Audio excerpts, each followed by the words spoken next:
talvez uma das únicas empresas que vai pagar dividendo em 2025 acima da Selic é a própria Petrobras. Com certeza existem riscos, é natural que o Brasil tenha um desconto. E é um fator, Bruno, as reservas dela têm crescido. Isso é importante para uma empresa de petróleo.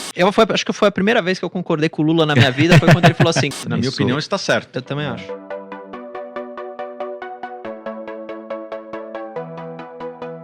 Só aproveitando esse gancho aí de empresas, né, e eu pensando um pouco também em histórias de turnaround, etc.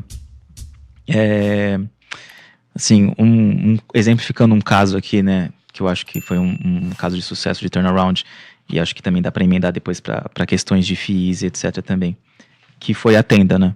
Eu acho que ela é, por exemplo, um caso excepcional de turnaround num mercado extremamente cíclico, que é o setor imobiliário. Tudo bem que você tem ali um moat grande ali, porque ela está, enfim, trabalhando com a faixa 1, né, do Minha Casa Minha Vida, mas assim, uma melhora contínua ali do time de gestão lá do Rodrigo Osmo e, enfim, do todo o pessoal, e isso refletido em margem bruta, desalavancagem e tudo.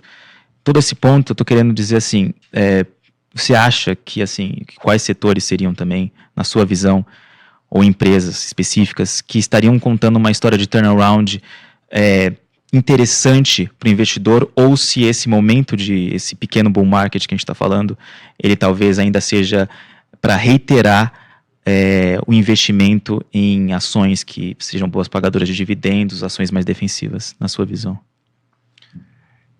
Eu acho que o maior caso de turnaround do Brasil talvez tenha sido a Vale. Comentado, né? Uma empresa que sempre foi saudável, mas ela passou por várias dificuldades operacionais, de segurança das operações e também de alocação de capital. Naqueles anos 2000, existiu o boom das commodities e a Vale talvez tenha sido a empresa que melhor personificou a riqueza que foi gerada naquela época. E existiram uma série de alocações de capital que talvez não tenham sido as melhores possíveis, e a própria empresa reconheceu, e foi desativando essas unidades de negócio que não eram tão lucrativas, carvão na África, coisas do tipo, que não eram o core da empresa, inclusive agora com a segregação dos metais que não são minério de ferro, né? Então cobalto, níquel, cobre, numa outra empresa, na minha concepção, venderam super bem e vão focar no negócio que é o que dá dinheiro de verdade, né? Que é minério de ferro. Olha só como o foco é importante. Se a maior empresa do Brasil tem dificuldade de ser boa em tudo, imagina as empresas menores. Então acho que fica até uma lição. Eu diria que foi um turnaround de uma empresa que não chegou em nenhum momento a ter um risco de existência. Ela teve momentos difíceis, mas em nenhum momento a existência dela ficou comprometida. E me parece que o turnaround na parte de segurança está sendo feito, já está quase encerrado, assim, ela fez várias iniciativas que depois vale a pena ver no site dela o que ela fez para essa questão de segurança, que não é só uma questão de vidas, não é só uma questão de meio ambiente, é uma questão do acionista também, né? Ninguém quer ser acionista de uma empresa que acontece uma tragédia. Então isso aí, de certa forma, protege o patrimônio dos acionistas também. E desativou uma série de unidades de negócio que tiravam foco e dinheiro, bilhões de dólares por ano que eram perdidos nessas operações, e estava voltando para o básico, né? Back to basics, e me parece que o mercado ainda não precificou muito bem, tanto é que ela está recomprando ações, tirou mais de 20% das ações em circulação dos últimos 4 anos. Acho que poucas empresas no mundo tiraram tantas ações do mercado quanto a Vale tirou. Na minha opinião, é um turnaround que já aconteceu, mas que por motivos diversos ainda não foi precificado. Concordo. E eu até pegando o gancho, um outro caso, poderia colocar aqui de turnaround que deu certo, vamos dizer assim, e aí eu coloco aqui, é a própria Petrobras, quase chegou a quebrar. Exato. E na verdade, hoje, ela quase chegou a quebrar e ela pagou em 2022 60% de dividendo. Bem lembrado. Gerando, um ótimo caixa, e eu digo mais, tá? Hoje existe esse risco todo político envolvido com Petrobras. Eu acho que isso sempre vai existir, dado que tem essa mão do governo. Mas hoje, se for olhar processos de governança da Petrobras, eles são muito melhores do que eles eram lá atrás, quando houve o rombo gigantesco da empresa.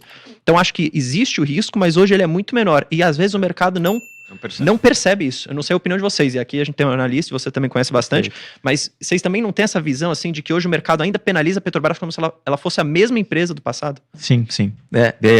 Perfeito gancho, eu ia falar exatamente de Petro. Assim, para mim foi, eu acho que um bom caso a gente ver a performance das ações desde o início do governo atual, né? Acho que assim, você via dos mais diversos sell-sides uma perspectiva muito pessimista, né? E que fazia sentido, tendo em vista o histórico passado do governo. Só que a Petrobras, a verdade seja dita, tem continuado a entregar operacionalmente números incríveis, etc. E aí o ponto que eu ia entrar é exatamente em que medida ainda esse risco, como a gente viu agora recentemente na questão dos preços dos combustíveis, né, da defasagem. Tudo bem que a gente sabe que isso penaliza a empresa de forma não relevante, né, verdade seja dita. Mas em que medida até isso talvez não seja... Tudo bem, como a gente disse, talvez o mercado ainda não tenha precificado o suficiente o potencial da Petrobras. Mas também, qual é a medida para a gente também não pesar a mão demais e talvez correr os possíveis riscos de governança do passado, porque querendo ou não, eles ainda estão ali, né? Com certeza existem riscos, embora nas mais diversas frentes, inclusive na justiça americana, a empresa está mais blindada do que era no passado.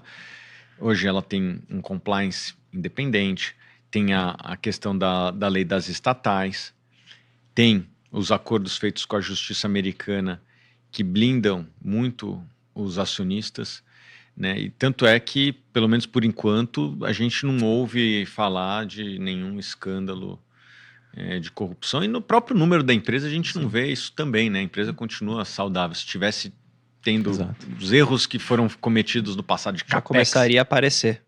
Provavelmente a dívida estaria explodindo e não pagando dividendos, né? Exato. Aliás, esse é um bom indicador. Assim, se a empresa está pagando dividendos, é porque geralmente está sobrando dinheiro, e se está sobrando dinheiro é porque geralmente tem menos risco de corrupção. Exato. Foi um dos erros do passado. Se você pegar aquela época que a Petrobras teve a maior dívida do mundo, o que aconteceu? A geração de caixa todo ano ela era negativa, ou seja, a empresa queimava a caixa, e isso tornou a empresa, como o Bruno falou, a empresa mais endividada do mundo.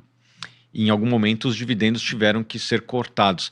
Estes indicadores antecedentes, ou seja, a ampliação do endividamento, a gente não está vendo hoje, o que me faz crer que o ambiente atual é muito mais seguro do que era no passado. Obviamente, uma empresa estatal brasileira não dá para ter o mesmo múltiplo de uma empresa privada americana, com os padrões de governança americanos.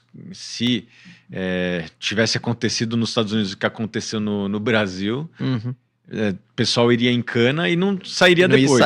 Exato. Não sairia depois. Lá fora... a regulação e as leis são bem duras. Sim. Com escândalos corporativos. Então, é natural que o Brasil tenha um desconto. Na época da eleição, eu vi um desconto extremamente exagerado. A estatal brasileira, a Petrobras, ela negociava com desconto em relação a uma estatal russa que eu e vocês não poderíamos comprar. Exato. Como um ativo tem um preço menor do que algo que é proibido nós comprar. Isso é bizarro. Sim. Mostrava que existia um certo exagero. Nos 12 meses anteriores à eleição, a Petrobras tinha pagado 70% de dividend yield. Óbvio, teve alguns eventos extraordinários, mas é 70% de yield. Sim. Pessoal, será que não tem algum exagero no ar? A gente chegou a fazer contas lá na Suno, assim, quanto tempo a empresa precisa demorar para quebrar para ela valer o fluxo futuro a valor presente. E a gente chegava em 4 anos. Se a empresa não quebrar em 4 anos, a gente vai estar no lucro. Era essa a nossa conta. Caraca. Eu lembro, vocês foram bem vocais, né? Em falar bem da Petrobras na virada do governo, eu lembro. Com certeza. E as pessoas confundiam. Isso não significa o apoio ao governo A ou B. É uma questão de valuation. E eu tô aqui para ganhar dinheiro. O meu partido é o da valorização. Exato. Do dividendo no bolso. O partido dividendo no bolso. O PDB. PDB, é isso. Partido de dividendo no bolso. É, uma boa. Já investi na Argentina, da Kirchner, do Milei, do Brasil do Bolsonaro, do Lula. E onde tiver oportunidade, né? Onde o nosso PDB aqui poder atuar. Legal essa sigla, vamos montar esse partido. Exatamente. Mas uma coisa, eu sabia que o pessoal tem, eu acho de forma errada, tá, essa comparação, mas o pessoal fica sempre, se você vê no YouTube, assim, quais são as empresas que estão pagando dividendos acima da Selic? Você está olhando muito no curto prazo, acho que não é essa análise correta que você deveria fazer, pelo menos a minha opinião. Agora, se a gente for supor uma Selic no final do ano de 15%, supor aqui, talvez uma das únicas empresas que vai pagar dividendo em 2025 acima da Selic é a própria Petrobras.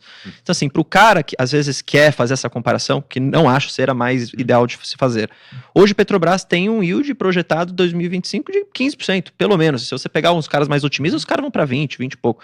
Então, assim, eu acho que é uma empresa que está mostrando, como você falou, boa geração de caixa, de certa forma saudável, tem uma política clara de distribuição de proventos, paga dividendo extraordinário e evaluation fala no final do dia a sua decisão, entendeu? E adicionaria um fator, Bruno, as reservas dela têm crescido.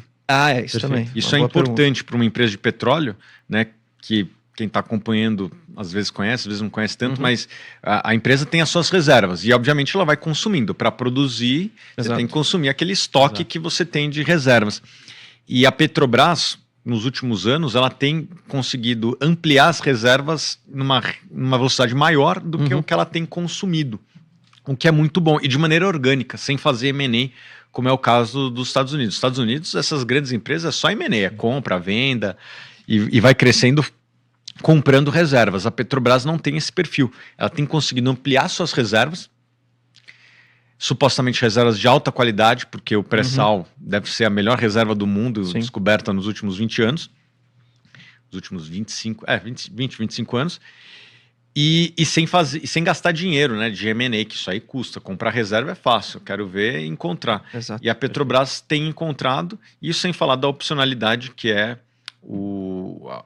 a reserva ali a margem equatorial, que eu torço para que exista um bom senso para que a gente possa explorar. Sim, quando foi a última vez que teve acidente em alto mar de exploração no Brasil? Faz muito tempo. As tecnologias que foram descobertas nos últimos 20 anos. Teve uma plataforma da Petrobras que afundou. Aquele evento que teve no Nordeste em 2019 não teve nada a ver com a Petrobras. Era um navio ali, dizem que clandestino, que operava, saindo petróleo da Venezuela. Então não foi um acidente de exploração de petróleo. E eu vejo uns vídeos aí passando essa desinformação. A gente tem que tomar um cuidado. Exato, perfeito. E até é engraçado porque a gente vê o governo sendo bem vocal, né? Assim, com a exploração da margem equatorial. Na minha opinião, está certo. Eu também acho.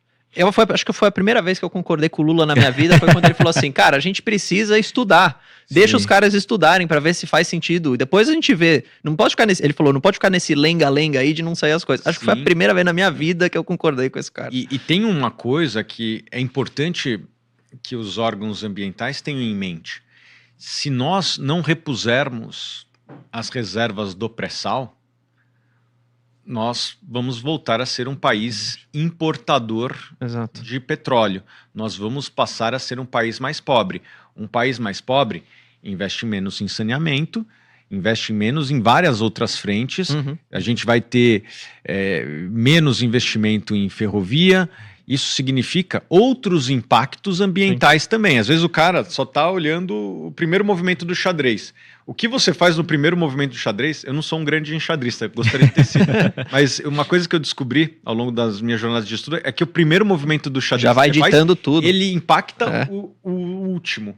Então, nós blindarmos o Brasil de explorarmos a margem equatorial vai ter outros efeitos ambientais que eu duvido que estão sendo considerados aqui também. Concordo, 100%. Perfeito.